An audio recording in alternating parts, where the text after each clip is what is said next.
Après une première leçon de rythme déjà bien poussée il y a quelques mois, Paul Gilbert enfonce le clou en nous proposant des exercices qui mêlent arpèges, sauts de cordes et bien évidemment précision rythmique.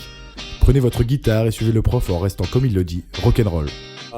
Now I know that everybody wants to see the techniques, string skipping and sweep picking and all those things, and I'll show them to you, but be careful with them. Make sure that you know what tempo they fit over, because if you don't, they're useless. So let me show you one of the flashier things. This would be in the key of A minor. The key is important. And this would be an A minor 7th arpeggio, using 6 notes, starting on the G, A, C, E, G, A.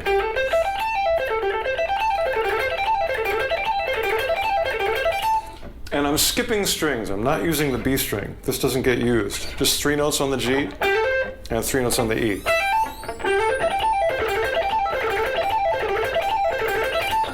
And I'm not picking everything. Let's see what I am picking.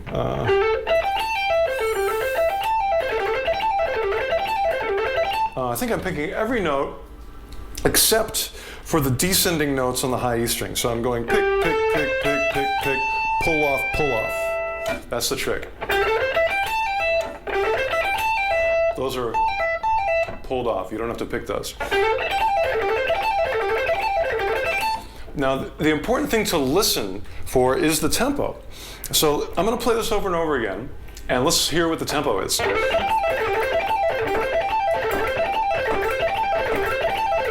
So if you have a song that has this tempo, this lick will work.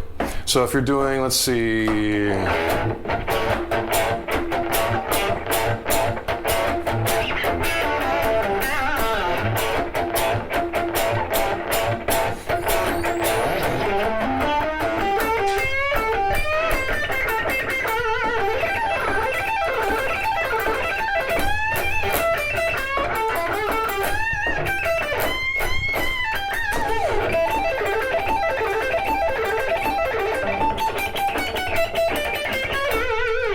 so I try to throw it in where it fits in with the tempo. It's dangerous when you're a fast guitar player to let the drummer just do the work of keeping the tempo and just playing as fast as you can over the top. Please don't do that. Please have it where the guitar actually dictates what the tempo is as well. The reason I'm talking about rhythm and tempo so much is because I've done so much teaching and I've seen so many people who can play really fast, but it doesn't fit with anything. And if you concentrate on the rhythm and the tempo of things, it will fit, and it'll sound much better and be much more musical. Let me see if I can show you any last exciting things today. I want to show you a different kind of arpeggio. Arpeggios, of course, are chords with the notes played separately, and a lot of guitar players play this using the sweep picking technique. That would be an example of a sweep-picked arpeggio, where it's a lot of downstrokes. I'm doing 1, 2, 3, 4, 5 downstrokes in a row. And those are really good for fast arpeggios, but it's hard to keep an even tempo. And to me, as you can tell, tempo is very important, rhythm is very important. So what I tried to do was find arpeggios where I could control the tempo a little more. I'm going to give you 2 techniques to do that.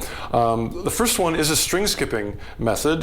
This one's going to be, let's see, actually those same notes, but we'll do a string skipping.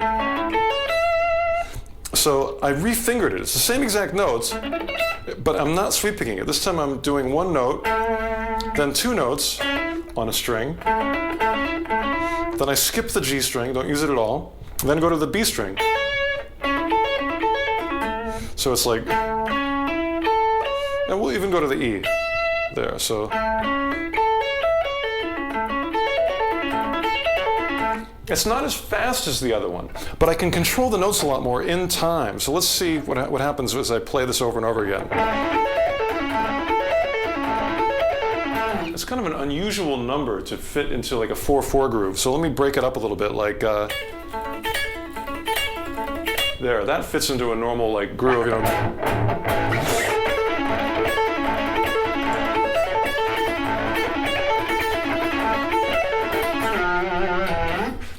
So that would be more, it's much more rhythmically controllable. I threw in some other patterns, but basically the fingering is always the same, and the fingering is important. So I did some patterns like this.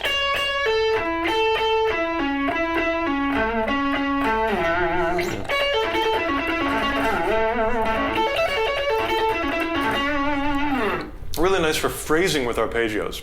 So that's one way you can do arpeggios that's going to lock into a groove much better than just a fast sweep pick. The other thing I'm going to show you is, this is a way of playing, in this case, minor triads. I'm going to play E minor triads. There's an E minor chord, so you get the sound in your ear. And normally when people play E minor triads, they might do something like this, like, again, a sweep picking thing. Or those are very common E minor triad licks that guitar players do.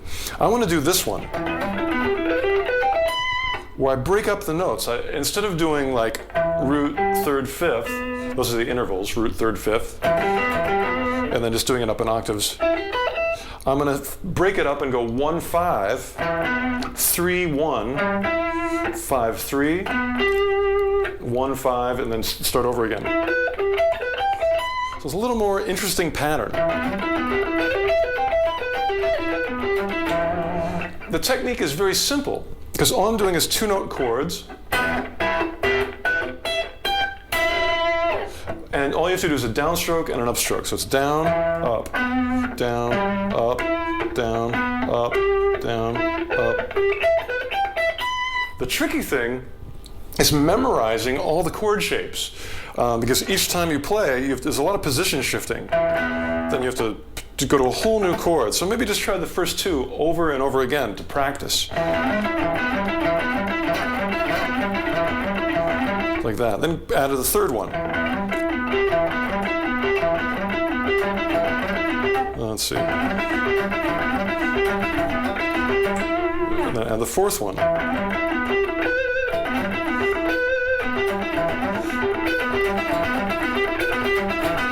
And keep adding them on until they go into your brain.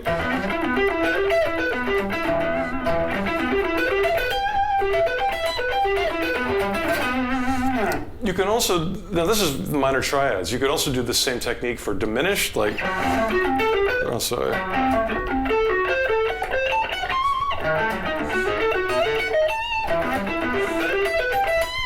Or even like the blues scale. Or using Dorian notes.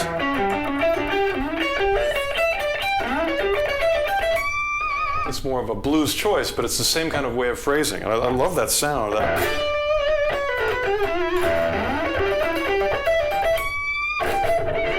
So it's almost using like a classical phrase, but with blues notes. So that's a bunch of different ways that you can approach arpeggios using the architecture of the electric guitar. And I hope those inspire you to find new ways of playing. Don't forget chords.